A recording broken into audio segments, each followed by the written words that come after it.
Very good evening শেয়ারবাজ family, চলে এসেছি আজকে আপনাদের জন্য নতুন একটা পেনি স্টকস নিয়ে। পেনি স্টকস দু দিক থেকেই এটাকে বলা যায়। তার প্রথম কারণ হচ্ছে, এক তো স্টকটার প্রাইস খুব কম, জাস্ট আপনারা দেখতে পাচ্ছেন বর্তমানে 111 টাকায় ট্রেড হচ্ছে স্টকটা।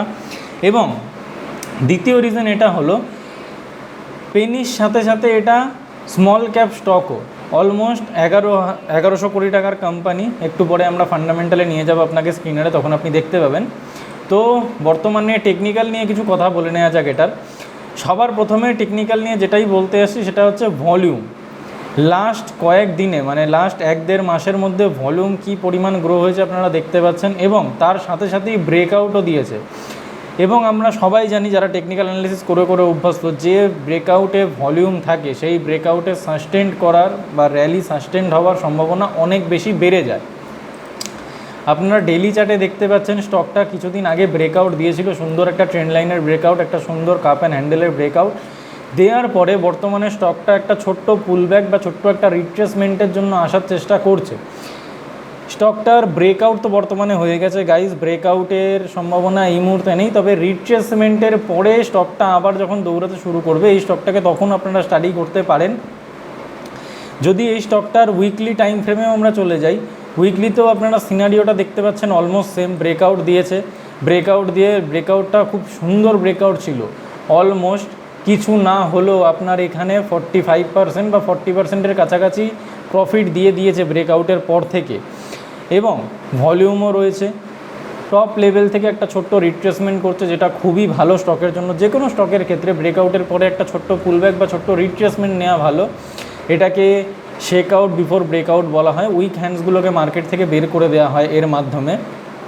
সো যদি এখানে একটা ছোট্ট রিট্রেসমেন্ট হয় তাহলে অবশ্যই আপনারা এই স্টকটা নিয়ে স্টাডি করতে পারেন। এবং রিট্রেসমেন্ট যদি হয়, রিট্রেসমেন্টের লেভেল অলমোস্ট আমরা পেয়ে যাচ্ছি 95 টাকা 96 টাকার কাছাকাছি। যদি স্টকটা এই লেভেলের কাছাকাছি আসে এবং কোনো রকম কোনো রিভার্সাল সাইন বানায় উইকলি টাইম ফ্রেমের চার্টে, ডেলিতে আমরা কথা বলছি না, ডেলি চার্টটা অনেকটাই ছোটো টাইম হয়ে যাবে সুইংয়ের জন্য, বাট উইকলিতে আমরা পজিশনাল ট্রেড করতে পারি এই স্টকটাতে। যদি এই লেভেলের কাছাকাছি আসে আপনারা স্টাডি করতে পারেন স্টকটা নিয়ে। ভালো স্টক, দুর্দান্ত স্টক, এবং এর সাথে এর কিছু ফান্ডামেন্টালসও আমরা দেখে নিই একই সাথে। ফান্ডামেন্টালসের কথা আমরা যদি বলি তাহলে আপনারা মার্কেট ক্যাপ দেখতে পাচ্ছেন 1162 কোটি টাকার, মানে একদম স্মল ক্যাপ কোম্পানি। এবং সবথেকে বড় কথা হচ্ছে স্মল ক্যাপ হলো এনএসিতে লিস্টেড রয়েছে। আমরা এটুকু জানি এনএসিতে যে কটা স্টক লিস্টেড থাকে প্রত্যেকটাই ভেরিফাইড এবং প্রত্যেকটাই ভালো কোম্পানি হয়, তারপরেই এনএসিতে লিস্টিংটা আসে।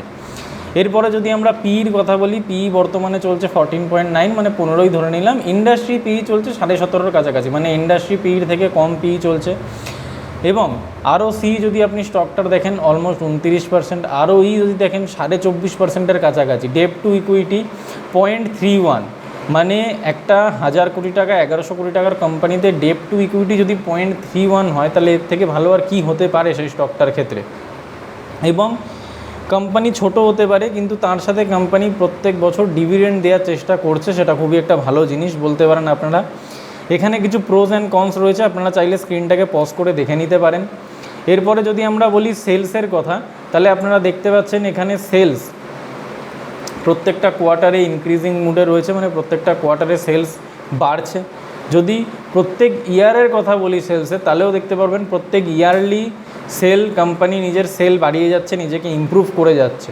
সুতরাং আমরা এটুকু বলতে পারি এই কোম্পানিটার টেকনিক্যাল ফান্ডামেন্টাল দুটোই ভালো। আপনারা চাইলে এই স্টকটাকে নিয়ে অবশ্যই স্টাডি করতে পারেন। সো গাইজ, আজকের জন্য এই ভিডিওটা এইটুকুই ছিল। দেখা হবে আবার আগামীকাল নতুন একটা ভিডিও নিয়ে, নতুন কিছু স্টকস নিয়ে। Thank you guys.